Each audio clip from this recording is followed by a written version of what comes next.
Hey everybody, welcome to Stonebrooke.Live. I'm so glad you're here. My name's Joe, and we're here today with Erica. How you doing? Hey guys, how's it going? Erica has actually been working in the media team for how many years now? I don't know, maybe like 4 years, I think. It's been 4 years already? I think so, yeah. Okay, and then, so what do you do in the media team? I'm just curious.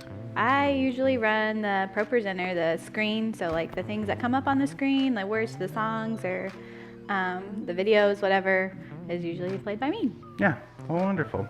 So thank you for coming with us today. Before we get too deep into anything, if you're here, comment below, let us know. We want to say hello. And then if you have kids, we have a kids stream, facebook.com/StonebrookeKids, where they will be live at 10:35. So get your kids on their devices, give them something to do.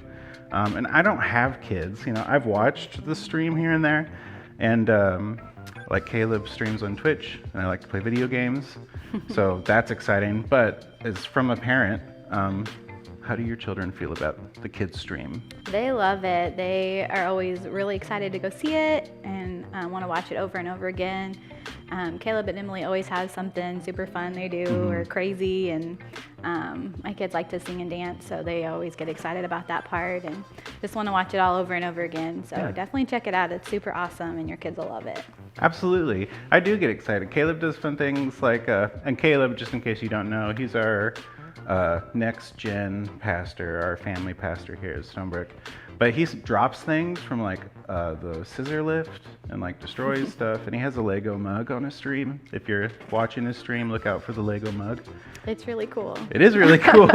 We've actually gotten a lot of compliments on the mug itself because people are like, whoa, that's really cool. So let's check in my chat real quick.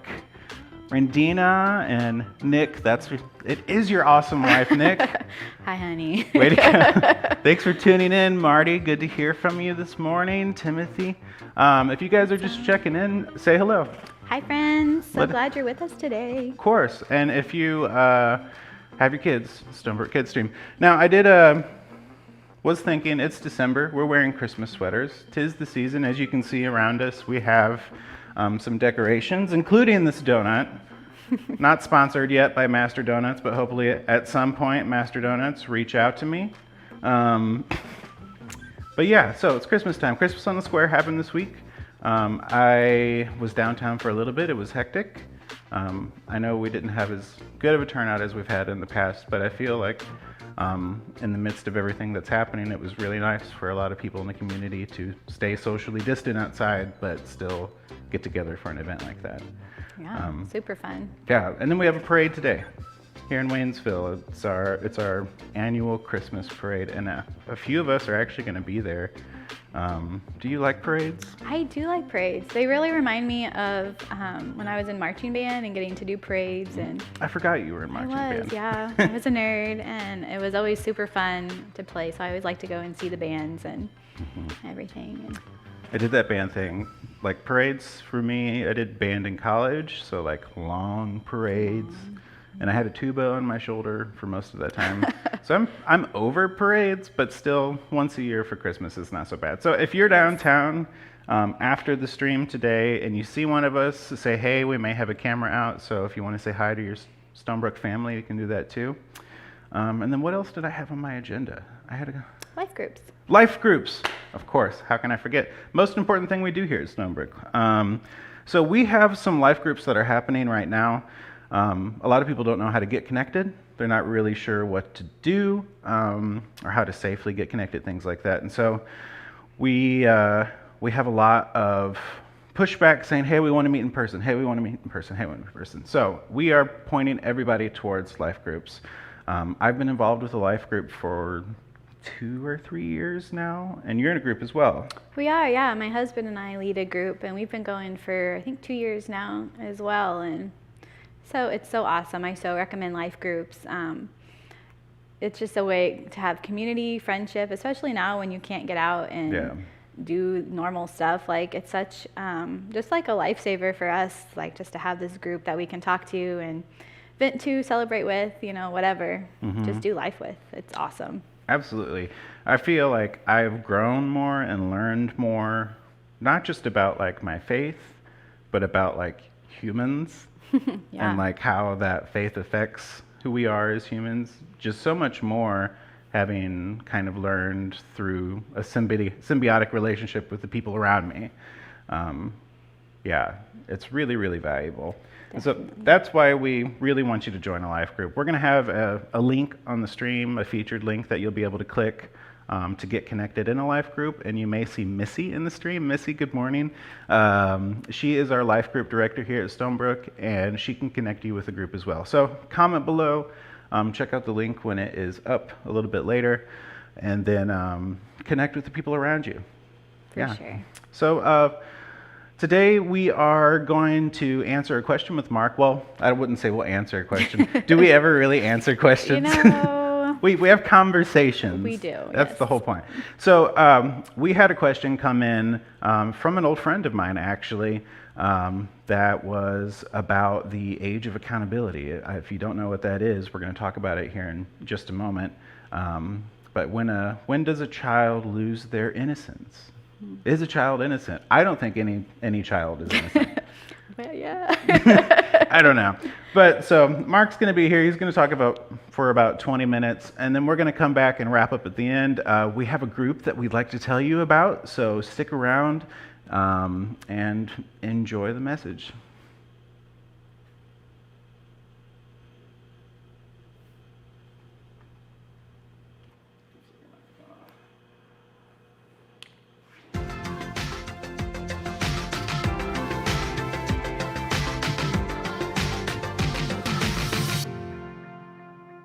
Hey, good morning, everybody. My name's Mark. I'm one of the pastors here at Stonebrook. What we're going to do today is answer a question that came in. By the way, if you have a question, anytime you can text that question to us anonymously at 415-SB-ROCKS, and that number will be on the screen at various times, perhaps during our talk this morning. So here's today's question. At what point does a child become responsible for their salvation? Or at what point do they lose their innocence? Now, this is a pretty common question. And the thing about this, and the reason I love to answer questions, is there's always, I say always, a lot of the times there's kind of a question behind the question. So I can't just immediately say, well, here's the exact answer at this point in time a child loses their innocence, whatever that means. But there's sort of this idea about who God is behind that question, and that's what I want to talk about this morning, because in everything that we do, Every time we're talking, sharing a message, answering questions, discussing different ideas people have, we're trying to figure out, what is God like? So this question, I grew up in church, and they talked about this all the time, and they use this term, the age of accountability. And what that meant was, at a certain, I can't even spell it, accountability. The age of accountability, in I grew up, they taught us it was probably somewhere around 12. So I don't know where they came up with that arbitrary number.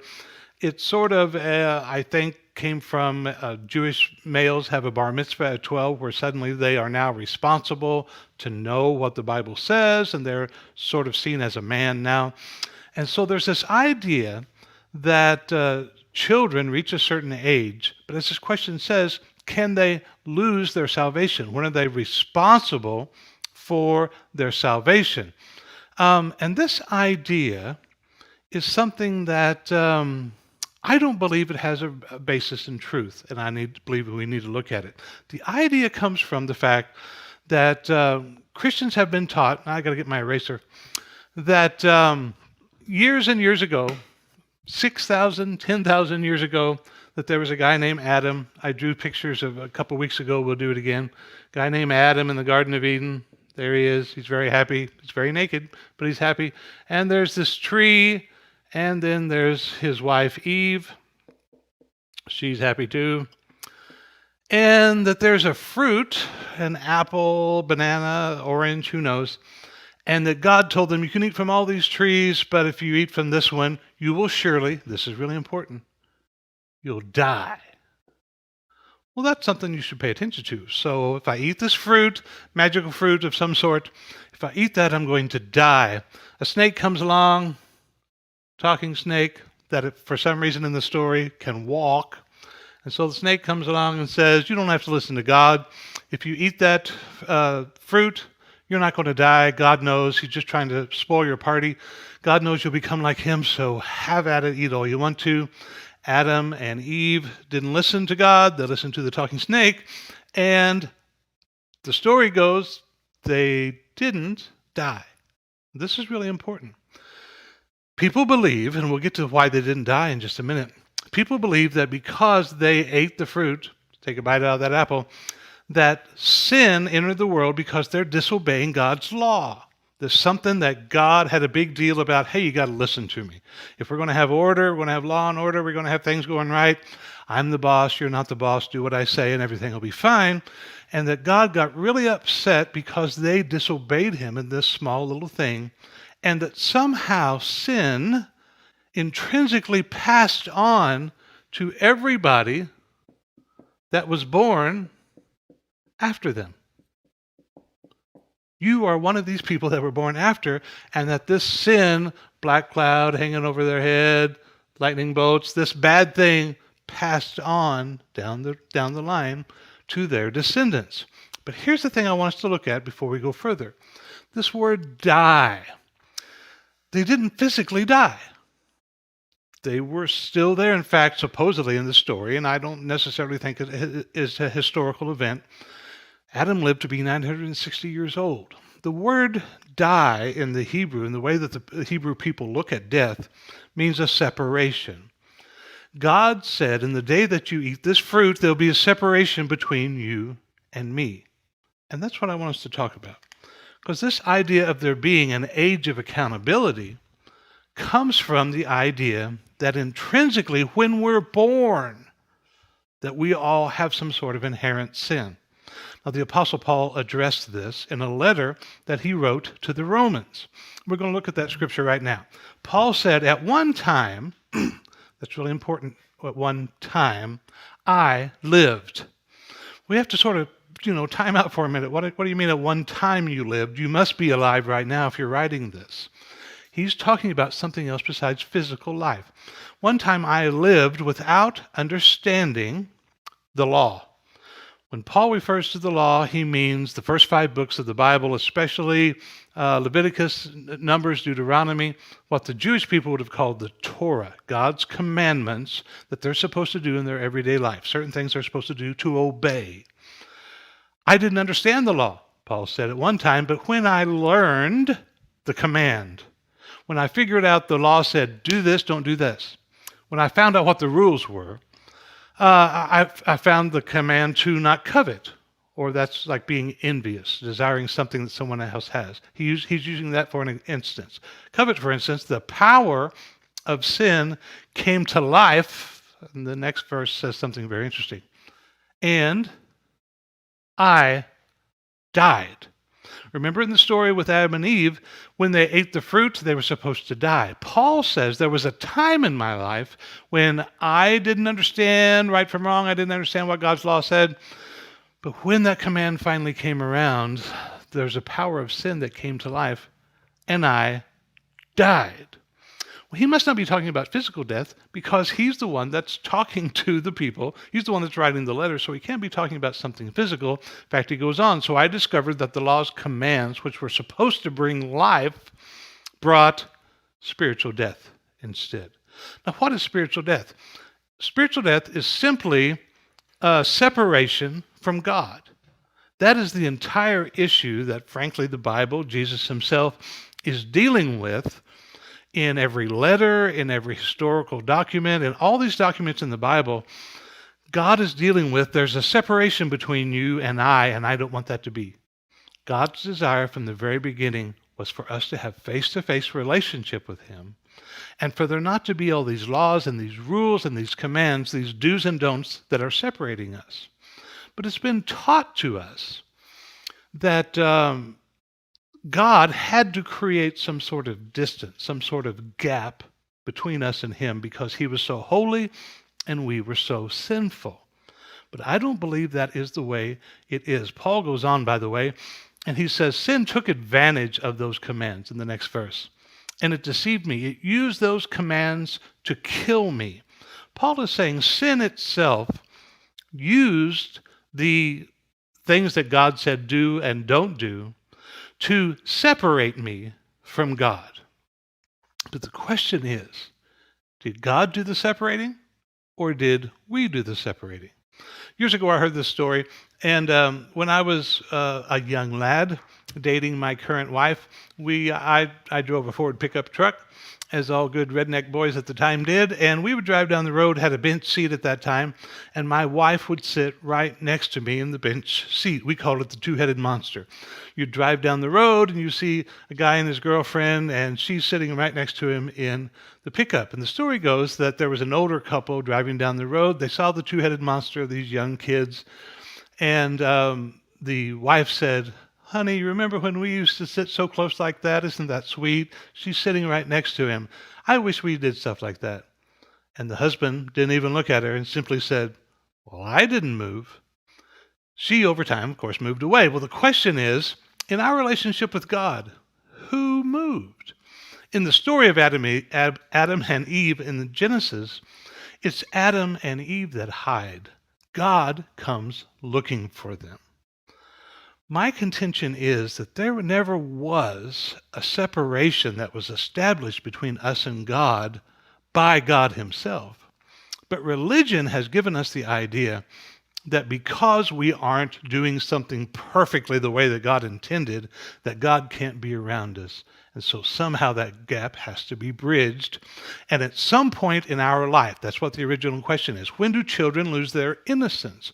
When are children responsible for their salvation?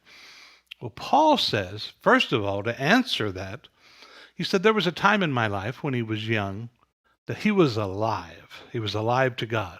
There was no separation between him and God. I've had parents very upset. Perhaps they had a child that died early, or they have someone they know that had a child go through a tragic accident, and they've been told by the church that if their child wasn't baptized or something like that, that child went to hell even, or that child wasn't in with God because we are all born with original sin is a term that a lot of people use. It means that because of something Adam did, something passed on to us. But Paul says, first of all, no, I wasn't born with something intrinsically wrong with me. But there is a passage that Paul, in the book of Romans, a couple chapters before that has been greatly misunderstood, that I believe is one of the reasons that this idea of there being original sin even came about. Let's look at it. In Romans chapter 5, verse 12, Paul says this: when Adam sinned, and whether or not that's a historical event, Paul's not even dealing with that. His audience is aware of the story of Adam in the Garden of Eden. When he sinned, sin entered the world. Adam's sin brought death. Paul is talking about spiritual death. Adam's sin brought a separation. So death spread to everyone, and here's this word, for everyone sinned. Now, I have to go back over to the whiteboard. This idea of original sin came from a guy, let's erase the tree here for a second, came from a guy in the 4th century named Augustine. And Augustine was a theologian in the church at that time, and he did not know the original languages. The New Testament was originally written in Greek. Augustine did not, we're going to nerd out for just a little bit here, bear with me. Augustine didn't understand the Greek, but he did have a Latin translation. He knew the Latin. So he's using a Latin translation of Paul's letter to the Romans. And this verse, Romans chapter 5, verse 12, in the Latin translation says, death spread to everyone. Then it uses the word, in him, everyone sinned. Augustine thinks that's referring back to Adam. That's where we get the idea of something theologians call the fall. That we were walking together with God, but because one man decided to not do what God said, that he and all of humanity along with him fell away from God. But this word in him, in the original text in the Greek, is not in him, it's because. When Paul said, death passed upon everyone, it's because everyone has sinned. Now, I want to bring up something here, and like I said, we're going to nerd out a little bit. Paul made a very interesting statement. How many people sin? Everyone. Well, here's my question. If everyone sins, if God knew everyone was going to sin, if he made Adam with a propensity and an ability to sin, why is sin such a big deal? Well, this may be a terrible, terrible illustration, but I remember when my kids were little, we used to watch a show on Nickelodeon or something. It was called The Bear in the Big Blue House. And my son was kind of scared of it.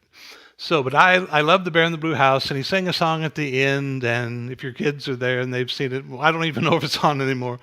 But one day, and I didn't watch it very much, I just turned it on to keep my kids quiet, but one day, the bear in the big blue house was talking to the kids, and I heard him say, everybody poops. And I'm like, what? What is this show about? And he was trying to calm the fears of very young kids that are like, why am I pooping and why does this have to happen? And like I said, this may be a terrible illustration. But I was thinking about this when I was reading through the scripture last night, and I saw it. Everyone sins. Everyone sins. It's not noteworthy. It's not special. It's not a big deal. It doesn't make you a horrific person because you sinned. Everybody sins. I believe religion has taught us to emphasize something that God himself has never wanted to emphasize.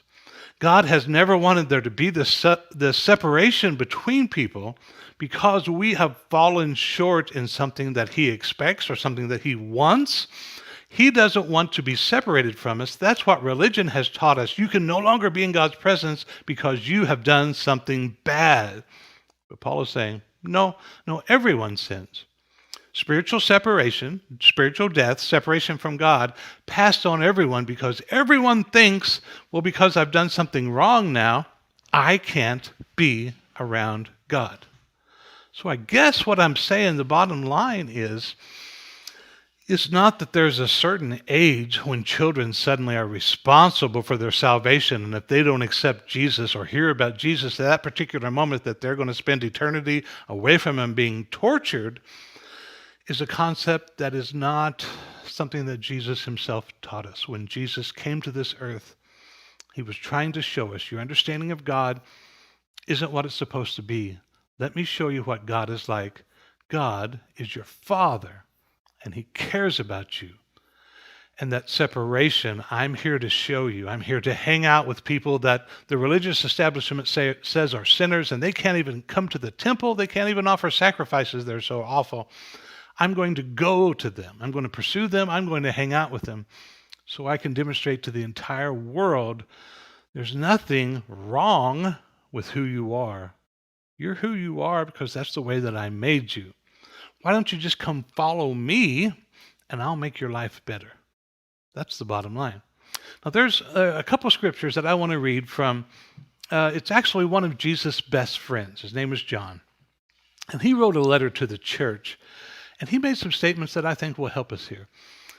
He said, we know how much God loves us. And we have put our trust in His love. That's what faith is. That's what being in relationship with God is. I'm going to trust that He loves me because my brain and my upbringing, the things that I've read maybe even in the Bible or I've heard from preachers are telling me that God's kind of mad at me. But John says, no, I learned from Jesus. He was my best friend. And I learned that I'm supposed to trust His love. God is love, and all who live in love live in God, and God lives in them. He goes on, and he says, and as we live in God, our love grows more perfect.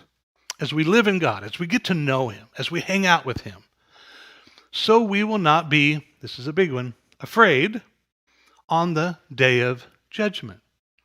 We've been taught that there's a day when everyone has to stand before God and be judged for what they've done. Well, John is saying if that's the case, we don't need to be afraid on that day, but we can face Him with confidence because we live like Jesus here in this world. Jesus came to teach us this is how living life as a human being in relationship with God is supposed to look like. Jesus wasn't afraid of God, wasn't afraid of His Father. He taught them that this being, eternal creator, loves you like crazy. And then he goes on and he says this. Such love has no fear. See, even with the question about when do children lose their innocence, at what age are they responsible for their salvation, can be based in this fear of, I really need to make sure that they say the right prayer or believe the right thing because I don't want something to happen to them and then be separated from God eternally. There's a fear. Such love doesn't have fear because perfect love expels all fear. If we're afraid, it's for fear of punishment. And this will be the subject of maybe some upcoming conversations we have about this idea of eternal torture and punishment that God supposedly inflicts on those who don't believe the right thing or don't accept Him in a certain way. But John is saying, if you're afraid, it's because you're afraid of being punished. And this, if you're afraid of being punished, this shows that you have not fully experienced what? His law? His right from wrong? His knowing the truth? No, you haven't yet experienced His perfect love. And what is perfect love? Well, the bottom line is Jesus Himself is perfect love. And when we have this idea that God is this dictator, this ogre, this tyrant in heaven that is upset with us not towing the line correctly, not believing the right thing, not understanding the right thing, that is not perfect love. When we experience Jesus, we understand that there's really not an age of accountability. There's only a time that even as a 2-year-old, as a 5-year-old, as a 27-year-old, as a 93-year-old, what you need to experience is the perfect love of who God is. And that will cause you to lean in and realize there's really no distance between us. I can come home. We'll wrap up with this. I saw this meme. In fact, I shared it on social media last night. And I think it sort of sums up something that I like to talk about a lot. The difference between religion, which I define as an institutional program or group of people who are trying to figure out what do we have to do to please and reach God, versus relationship or the gospel. And it's simply this. Religion says this, I messed up, my dad is going to kill me. I don't know if you've ever experienced that as a child. I know I certainly did, where oh my gosh, I didn't do what Dad says. I got to figure out a way to hide it. I got to figure a way not to tell him because I don't want to suffer the repercussions. But the gospel, or the good news of who Jesus is, simply says this: I messed up. I need to call my dad. And if we can ever get that in our hearts, that's what relationship with God is like. He's our dad. He wants to welcome us home and lift us up. If we think that we've experienced a fall, his whole deal is, there's nothing that I'm holding against you. Let me lift you up and let me help you. Well, I went a little longer than my time this morning. Thanks so much for hanging out with us. Send in those questions, 415 SB Rocks, and we'll see you all next Sunday. Have a great week.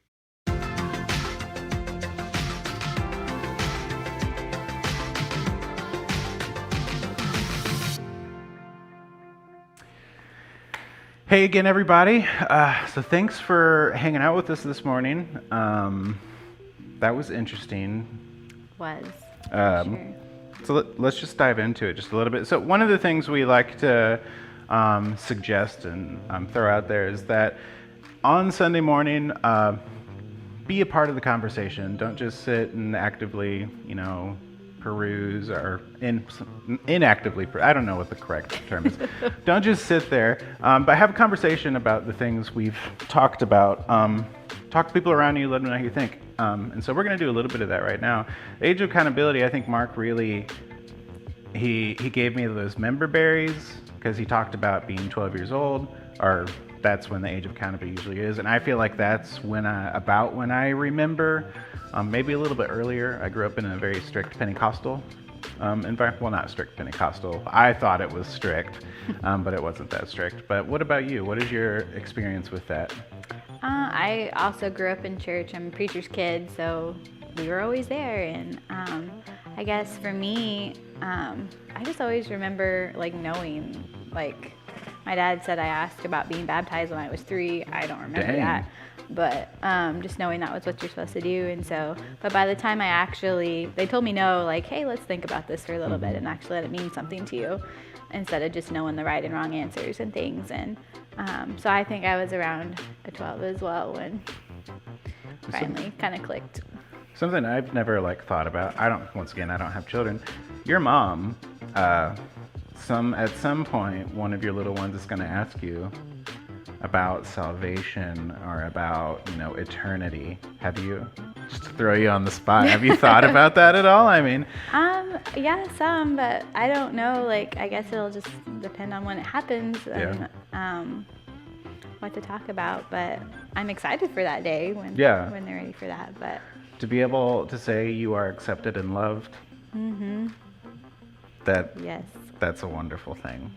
So comment below, send in your questions, things like that. I'm going to put the life groups link back up here in just a second because I wanted to talk about a life group before we wrap. And I need to grab my notes. So there's a life group. The leaders are Missy James and Ryan Gore. And I said Missy's name earlier. She's our life group's director here at Stonebrooke. And so getting connected with her is usually a good thing. Now they have a group called Impact. And Missy sent me a little bit to tell you about it. I'll give you a little bit of background. We had a group called Collide, which was our students, teenager age kids going into college. And it's been hit or miss here and there, but we haven't been doing it lately. And so Impact is a result of that not happening. So they're saying 19 to 26-ish year olds. I think they had a 27-year-old be like, can I be in the group? So yes, ish. Yep. They just wanted a place where young people could go and talk to people who are experiencing the same thing, so people that could relate. And that's really what you want in community, is people who are in your, as we would typically say it in church, season of life. And so they're also talking about incorporating service projects into their groups, which highly recommend. Not only is that a great way to build your close community, but make the community better around you. So they meet on Thursdays around 6 o'clock, and you can contact them on Facebook or the featured link that we're going to have on this stream. Actually, I'm going to go ahead and put that on right now. There we go. It should be showing up now. So get connected with them. I know they play pool and they have lots of random things they're going to do. And they did the fire pit thing outside. They had the fire That was pit. super cool. That was cool. It was, man, that's like their fire they had was like right after I feel like it was after we were on Yeah. lockdown, or Something like that. I can't remember. I feel like I hadn't seen anybody in a long time, while, but there was yeah. bonfire in the parking lot and I got to see people. I didn't catch that. What he said. Halloween. Oh, Halloween. It was right around Halloween because we weren't going to do like the trunk or treat or anything like that. So it gave some people stuff to do. Regardless, you should check out a life group. If you're 19 to 26-ish, check out Impact. The link is on the screen and connect with the group. It'll make your life better. It's made my life way better. Me too. So yeah, I definitely have a little plug here for young couples who have no idea what they're doing. Of course, That's you. Check us out because we'd love to have you, and we don't have it all together. So Yeah. just come and hang out. We'd It's love in the to have name. you. Young couples that have no idea what they're doing. Seriously, we don't know, but it's really fun. So So they're at the same place, Stonebrooke.TV/life groups, Yeah. or the link here at on the very screen. bottom. Yes, at the very bottom. So yeah, thanks for hanging out. We are going to, that's basically all we have today. If you have questions, send those in. If you need something, stonebrookcares.com. We want to be a resource and a place to connect, so take advantage of those tools. We're going to actually end with a song. Yay! We haven't had I'm so music in a little excited. while. So we're going to end with the song, and then the Christmas parade, we looked it up, starts at 2 p.m. in downtown Waynesville. So we might see you there. Say hello if you do happen to see us. But we really hope that you enjoy your week and have a great Sunday. Yes. Bye, friends.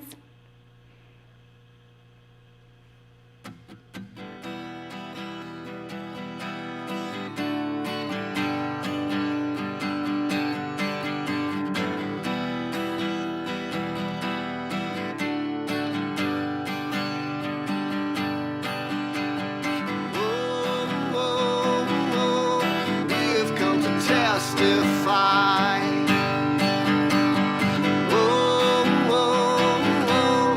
God is surely great.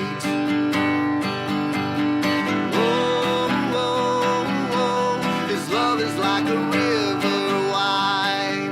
So let everyone beneath the skies lift their voice and sing.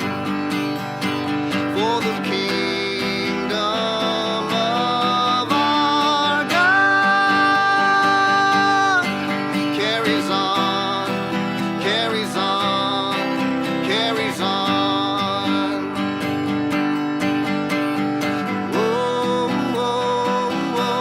His kingdom is inside of you.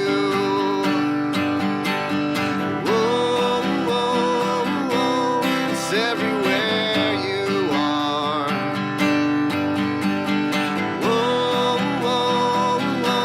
Celebrate your life made new. Come on, let this freedom bloom. Lift your voice and sing.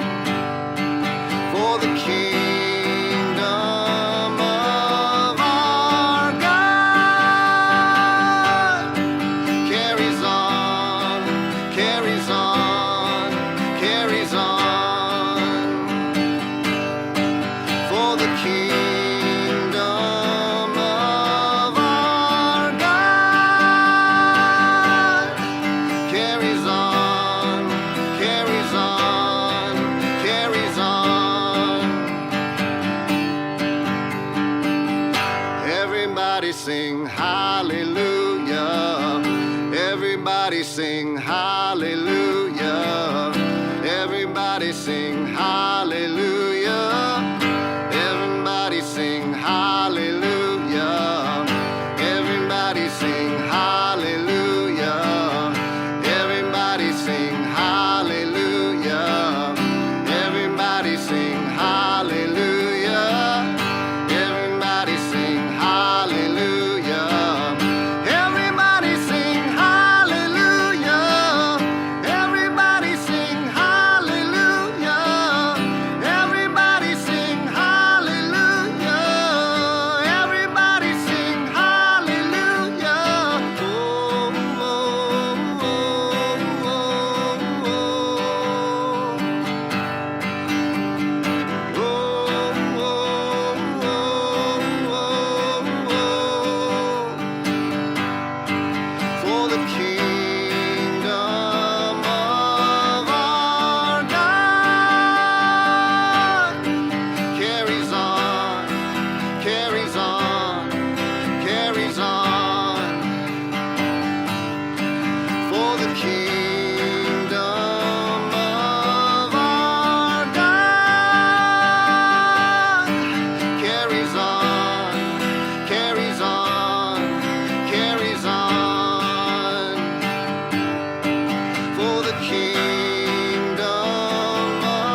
carries on.